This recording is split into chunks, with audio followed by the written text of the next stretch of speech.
ಎಲ್ಲರಿಗೂ ನಮಸ್ತೆ. ತಮ್ಮೆಲ್ಲರಿಗೂ ಬೃಂದಾವನ ಬೆಳಕು ಯೂಟ್ಯೂಬ್ ಚಾನಲ್ಗೆ ಆತ್ಮೀಯವಾದಂಥ ಸ್ವಾಗತ. ವರಮಹಾಲಕ್ಷ್ಮಿ ಹಬ್ಬ.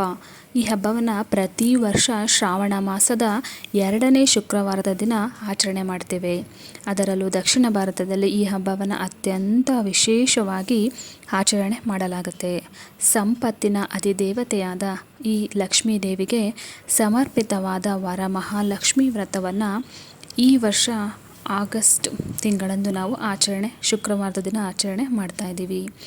ಈ ಶುಭ ಸಂದರ್ಭದಲ್ಲಿ ಲಕ್ಷ್ಮೀ ದೇವಿಗೆ ಪ್ರಿಯವಾದ ವಸ್ತುಗಳನ್ನು ನೀವು ಮನೆಗೆ ತರುವುದು ಸಂತೋಷ ಸಮೃದ್ಧಿಯನ್ನು ಮನೆಗೆ ತಂದಂತೆ. ವರಮಹಾಲಕ್ಷ್ಮಿ ಹಬ್ಬದ ದಿನ ನಾವು ಯಾವ ವಸ್ತುಗಳನ್ನು ತರಬೇಕು ಬನ್ನಿ ನೋಡೋಣ. ಸಮೃದ್ಧಿಯ ದೇವತೆಯಾದ ಲಕ್ಷ್ಮೀ ದೇವಿಯು ಪುಟ್ಟ ತೆಂಗಿನಕಾಯಿಯನ್ನು ತುಂಬಾ ಇಷ್ಟಪಡ್ತಾಳೆ. ಈ ತೆಂಗಿನಕಾಯಿಯನ್ನು ವರಮಹಾಲಕ್ಷ್ಮಿ ಹಬ್ಬದ ಸಮಯದಲ್ಲಿ ಮನೆಗೆ ತರುವುದರಿಂದ ಅಥವಾ ಮನೆಯಲ್ಲಿ ಇಂತಹ ತೆಂಗಿನಕಾಯಿಯನ್ನು ಇಟ್ಟುಕೊಳ್ಳೋದ್ರಿಂದ ಶೀಘ್ರದಲ್ಲೇ ಸಂತುಷ್ಟಲಾಗ್ತಾಳೆ. ಈ ಬಾರಿ ವರಮಹಾಲಕ್ಷ್ಮಿ ಹಬ್ಬದ ಸಮಯದಲ್ಲಿ ಮನೆಗೆ ತಪ್ಪದೆ ಚಿಕ್ಕ ತೆಂಗಿನಕಾಯಿಯನ್ನು ತೆಗೆದುಕೊಂಡು ಬನ್ನಿ. ಹಾಗೆ ಹಳದಿ ಕವಡೆ. ಲಕ್ಷ್ಮೀ ದೇವಿಗೆ ಪ್ರಿಯವಾದ ವಸ್ತುಗಳಲ್ಲಿ ಹಳದಿ ಬಣ್ಣದ ಕವಡೆಗಳು ಒಂದು. ಲಕ್ಷ್ಮೀ ದೇವಿಯ ಅನುಗ್ರಹಕ್ಕಾಗಿ ವರಮಹಾಲಕ್ಷ್ಮಿ ಹಬ್ಬದ ದಿನ ಲಕ್ಷ್ಮೀ ದೇವಿಯನ್ನು ಪೂಜಿಸುವಾಗ ಆಕೆಗೆ ಈ ಹಳದಿ ಬಣ್ಣದ ಕವಡೆಗಳನ್ನು ಅರ್ಪಿಸಬೇಕು. ಈ ದಿನ ಲಕ್ಷ್ಮೀ ದೇವಿಯನ್ನು ಪೂಜಿಸಿದ ನಂತರ 11 ಹಳದಿ ಕವಡೆಗಳನ್ನು ಹಳದಿ ಬಟ್ಟೆಯಲ್ಲಿ ಕಟ್ಟಿ ನಿಮ್ಮ ಮನೆಯ ಉತ್ತರ ದಿಕ್ಕಿನಲ್ಲಿ ಇಡಬೇಕು. ಹಾಗೆ ದಕ್ಷಿಣಾವರ್ತಿ ಶಂಖ. ಸಮುದ್ರ ಮಂಥನದ ಸಮಯದಲ್ಲಿ ಲಕ್ಷ್ಮೀ ದೇವಿಯೊಂದಿಗೆ ಕಾಣಿಸಿಕೊಂಡ 14 ಪವಿತ್ರ ರತ್ನಗಳಲ್ಲಿ ಇದು ಕೂಡ ಒಂದು. ಇದನ್ನು ಲಕ್ಷ್ಮೀ ದೇವಿಯ ಪ್ರಿಯವಾದ ವಸ್ತು ಅಂತ ಪರಿಗಣನೆ ಮಾಡಲಾಗಿದೆ. ಧರ್ಮಶಾಸ್ತ್ರಗಳಲ್ಲಿ ಧರ್ಮಗ್ರಂಥಗಳಲ್ಲಿ ದಕ್ಷಿಣಾವರ್ತಿ ಶಂಖವನ್ನು ಲಕ್ಷ್ಮೀ ದೇವಿಯ ಸಹೋದರನೆಂದು ಹೇಳಲಾಗಿದೆ.